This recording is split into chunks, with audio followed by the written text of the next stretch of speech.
तंग लिबास पहनने की रस्म और फिर खुले बार छोड़ने से लेके आप दुनिया के अंदर जितने भी ऐसे हैक्स देखते हैं जिससे आपकी तबीयत अपने माशरे के मुताबिक बेजार होना शुरू हो जाए, जिसे आप अमूमन बेहयाई का नाम देते हैं, फजूल खर्ची का नाम देते हैं, जिसे आप ऐसी रवायात का नाम देते हैं जिनकी हमारे माशरे में ज़रूरत नहीं लेकिन हम दिखावे के लिए वो सब कुछ करते हैं। उसकी चंद एक मिसालें यूँ दी जा सकती हैं। हम शादी में फायरिंग करते हैं। हम जब तक वहाँ पे रक़्स ना हो हमारी शादियों में, हम उस शादी को तकमील तक पहुँचता महसूस नहीं करते। फिर उसके साथ साथ एक बड़ी पुरतकल्लुफ़ दावतों का सिलसिला किया जाता है। किराए के ऊपर लिए हुए शादी हाल और किराए की गाड़ी में हमारा दुल्हा जाता है। आलतू वो गाड़ी 2-3 करोड़ रुपए की होती है जिसके ऊपर दुल्हा अपनी दुल्हन को ब्याने के लिए जाता है। और फिर ये सब कुछ करने के बाद दुल्हन फैशन करती है, ट्रेंड के मुताबिक कपड़े बनाना और बहुत कुछ ऐसी चीज़ें जो कि एक दुल्हन को करनी पड़ती हैं ताकि वो शादी के बंधन में खुश उसलूबी से बंध सके। और इसमें एक और बहुत तल्ख़ बात जो मैं बताना चाहता हूँ वो ये है कि जब बच्ची का बाप, जो दुल्हन का बाप जब अपनी बेटी की शादी कर रहा होता है तो उसकी शादी का कर्ज उस बेटी के ब्याहने के कई साल बाद तक वो उतारता रहता है। ये एक सबसे बड़ी दर्दनाक बात है। अच्छा, अब देखना ये है कि ये सारा कुछ हम करते क्यों हैं, हमें तकलीफ़ क्या है कि हम इतना सारा कुछ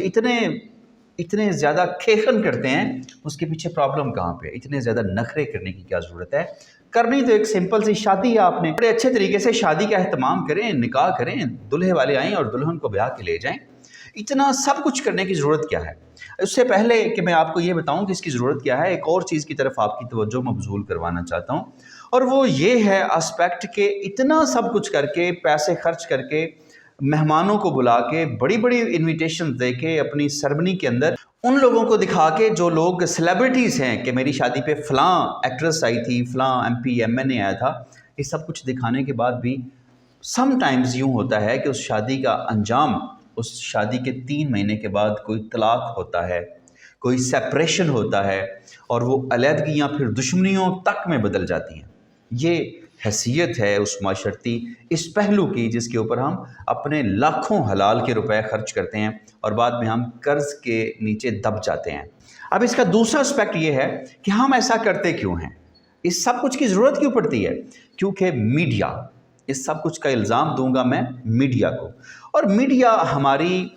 आरा को, हमारी परसेप्शन को बिल्ड करता है। मीडिया हमें बताता है कि आपने कैसे दिखना है, आपने किस तरह से नज़र आना है, किस तरह का लिबास पहनना है, आपने बोलना है तो कैसे आप बोलते नज़र आएँ, आपके हाथ में कौन से ब्रांड की घड़ी होनी चाहिए, हाथ में मोबाइल फ़ोन कौन सा आपने पकड़ा हुआ हो, जूता कौन सा हो, और आप जब गाड़ी से उतरें तो किस तरह से आपकी गाड़ी एक लग्जरियस लुक वाली गाड़ी हो, और आप उतरें तो लोगों के ऊपर एक बड़ी छाप डले और बड़ा लोग आपके रोब से मुतासिर हो जाएं। ये सब कुछ मीडिया जब इनकलकेट करता है वाया डिफरेंट सोर्सेस, मीडिया हमारे जहनों में इस बात को इंजेक्ट करता है, और जब हम मीडिया से मुतासिर होते हैं, सोशल साइट्स के ऊपर हम ये मटेरियल देखते हैं, हमारी फिल्मोग्राफी, हमारे प्लेस जब हमें इस चीज़ की तलकीन करते हैं, इस तरफ हमारी तवज्जो मबजूल करते हैं, तो यकीनन हम फिर मुतासिर होते हैं, और मुतासिर हुए बगैर हम रह नहीं सकते क्योंकि हमने कल्चर ऐसा बना दिया। और ये सकाफत हमें इस बात की तरफ गमाजी नहीं करती कि हम उस बेटी वाले से कहें कि तुम जहेज़ की टेंशन ना लो, तुम अपनी बेटी को सिर्फ़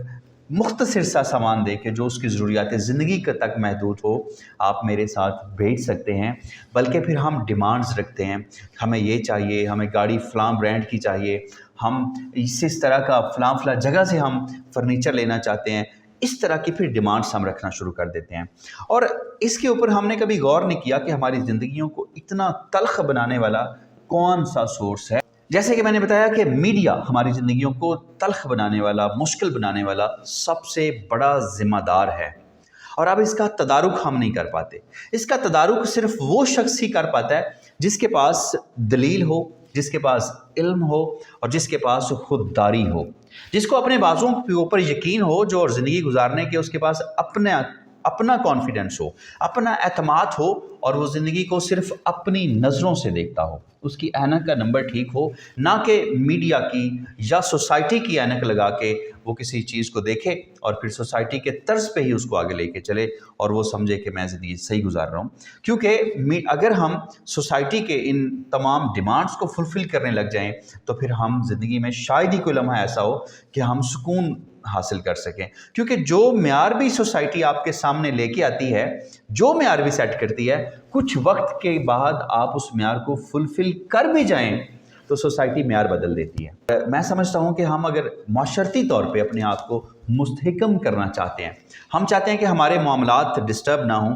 हमारी ज़िंदगियाँ शानदार गुजरें और हम अपनी बच्चियों की शादियाँ बड़े धूमधाम से करने की बजाय सिंपलिसिटी की तरफ लेके आएँ। अगर आप सादगी से शादी करते हैं तो आप यकीन करें आप बड़ी पुरसुकून शादी करते हैं।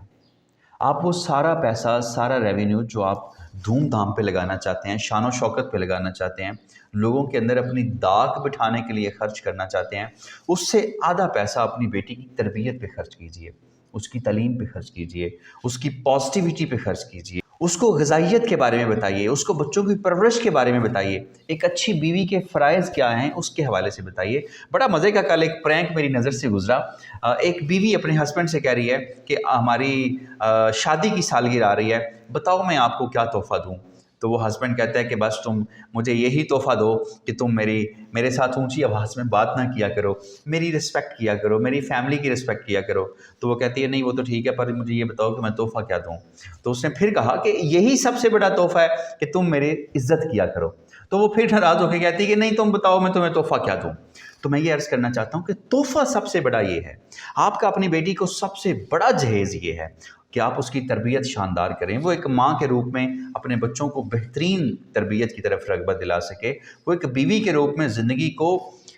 जन्नत बना दे अपने खामद के साथ रहते हुए, वो एक बहू के रूप में अपने ससुराली ख़ानदान को जन्नत बना दे, जन्नत का गहवारा बना दे और उनकी ज़िंदगियों में जब उसका दाखिला हो तो वो गर्व करें, मान करें कि हमारी एक बेटी घर से गई है लेकिन उसके ऑल्टरनेट में दूसरी बेटी ही हमारे घर में आई है। इस तरफ हमारा ध्यान ना होने की वजह से हमारी ज़िंदगी में लाखों ऐसी टेंशन्स हैं जो हमने पाल रखी हैं और हम मुसलसल सफ़र करते रहते हैं। हमारे पास कोई अखलाकी जवाज़ नहीं बचता कि हम इन चीज़ों से बच जाएं, क्योंकि हम इस वक्त जकड़े जा चुके हुए हैं, हम इस वक्त फंस चुके हुए हैं। और इतनी बुरी तरह से फंसे हुए शख्स को कहते हैं कि जहालत और नींद जितनी गहरी हो, जगाने वाले पे उतना ज़्यादा गुस्सा आता है। तो मैं उम्मीद करता हूँ हम अपनी ज़िंदगी की इस गहरी नींद से, इस जहालत की गहरी नींद से अपने इर्द गिर्द के लोगों को जगाने की पूरी कोशिश करें ताकि लोगों की ज़िंदगियाँ आसान हो सकें और वो बहुत से बोझ जो उनके हैं ही नहीं वो उठाए हुए हैं उनको कम किया जा सके। अगर अभी तक आपने हमारा यूट्यूब चैनल सब्सक्राइब नहीं किया तो हमारा यूट्यूब चैनल ज़रूर सब्सक्राइब कीजिए, बेल आइकन का बटन ज़रूर दबाइए ताकि हमारी हर आने वाली नई वीडियो आप तक पहुँचती रहे। आपका बहुत शुक्रिया।